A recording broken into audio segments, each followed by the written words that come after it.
Ampifaliana lehibe indray no androsoana totokatrano-tsika ny amin'ny teliotia tonga amin'ny fampianarana larana faefatra itsika indray ny amin'izao anio izao. Manome voninahitra manokana ny Dada Maria Iava ho fanomboana ny teny,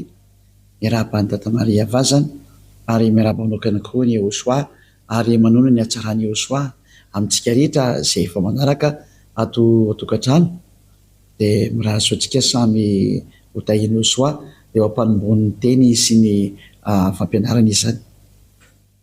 Dia mamerina ny fiarabana antsika rehetra ato an-tokatrano indray ny tena koa ny ambassadeur-ny Joshua Eliano mandroso ato an-tokatranontsika ny amin'izao anio izao larana faefatra moa ny fampianarantsika ny amin'ny tian'io ity ary matoa fa samy mihaino sy manaraka ny fampianarana dolontsika ny amin'ny